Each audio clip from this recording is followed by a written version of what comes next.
The next big thing, एक electric air taxi. बहुत जल्द ऐसी हजारों टैक्सियां फिजा में परवाज करती नजर आएंगी।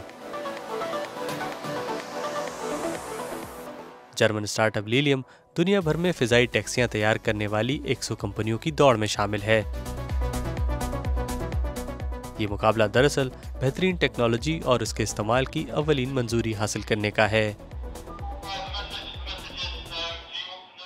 हम स्पेन में एटलस के टेस्ट सेंटर में मौजूद हैं। ऐसी आजमाइशी सरगर्मियां आमतौर पर इंतहाई खुफिया अंदाज में की जाती हैं, लेकिन आज हमें यहाँ पहली मरतबा रिकॉर्डिंग करने की इजाज़त दी गई है। इस कंपनी के बानी डैनियल वीगेंड हमें फीनिक्स 2 नामी प्रोटोटाइप की परफॉर्मेंस दिखाना चाहते हैं।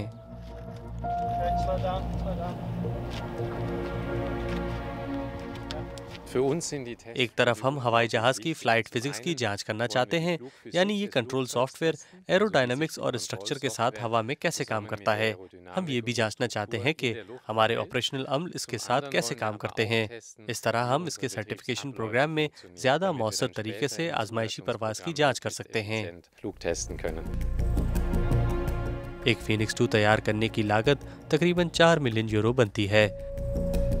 फिलहाल ये प्रोटोटाइप पायलट के बगैर परवाज करता है और इसे यहाँ से रिमोटली कंट्रोल किया जाता है। 30 इंजीनियर्स और सॉफ्टवेयर माहिरीन हर टेस्ट फ्लाइट के दौरान मौजूद होते हैं। हर फ्लाइट एक नया बाब होता है। आजमाइशी परवाज एक हद अबूर करने की तरह है, एक के बाद दूसरी। आपको बाज़ औक़ात एक कदम पीछे हटने के लिए भी तैयार रहना होता है। कई घंटों की तैयारी के बाद अब सब तैयार है। 36 इलेक्ट्रो रूटर्स पहले तैयारे को उमूदी तौर पर हवा में उठाते हैं, फिर इसे अफकी तौर पर मोड़ते हैं और फिर हवाई टैक्सी रवाना हो जाती है। डैनियल वीगेंड को अपने मुनफरिद आइडिया पर फख्र है, लेकिन कुछ माहिरीन को शुबा है कि आया ये इलेक्ट्रोजेट वाकई 250 किलोमीटर का सफ़र तय कर सकता है। एक एयर टैक्सी में एक पायलट और 6 मुसाफिर सफ़र कर सकते हैं। लिलियम कंपनी सन 2025 तक इसकी फ़रोख्त शुरू करना चाहती है। मैं एक इंजीनियर हूँ और मैं इस तैयारे की फ़िज़िक्स समझ सकता हूँ। जब मैं इसे परवाज करते हुए देखता हूँ, ये मेरे लिए भी किसी मौजज़े से कम नहीं कि पूरी टीम ने इसे कैसे इतने महफूज तरीके से ऑपरेट करने के लिए बनाया है।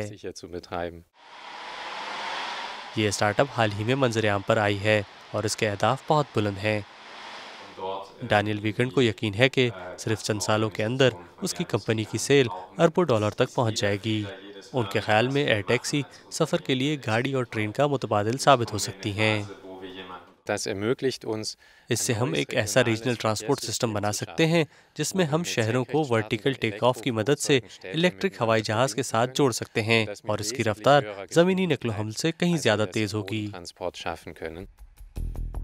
मगर इस किस्म की सफरी सहूलियात के अखराजात कौन बर्दाश्त कर सकेगा? माहिरीन के मुताबिक इब्तदा में सिर्फ बिजनेस ट्रैवलर और अमीर अफराद ही इसका इस्तेमाल कर सकेंगे, लेकिन ये रुझान जल्द ही बदल जाएगा। नया एयर टैक्सी मोबिलिटी सिस्टम तभी कामयाब हो सकेगा जब इस तक हर किसी की रसाई हो और इसकी कीमत मयारी हो। लिहाजा ये सनत फिजाई टैक्सी की लोगों में मकबूलियत के साथ साथ इसकी मास प्रोडक्शन पर काम कर रही है ताकि कीमत जल्दी कम की जा सके।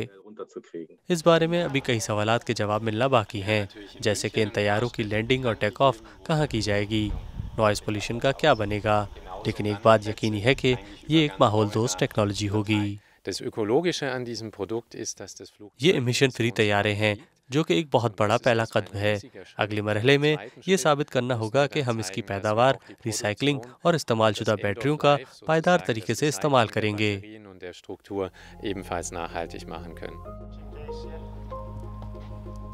अभी के लिए फीनिक्स 2 को हैंगर में वापस भेजा जा रहा है, लेकिन फीनिक्स हिस्पानवी जैतून के बागात के ऊपर अक्सर परवाज करता रहेगा ताकि एयर टैक्सी के ख्वाब को एक दिन हकीकत बनाया जा सके।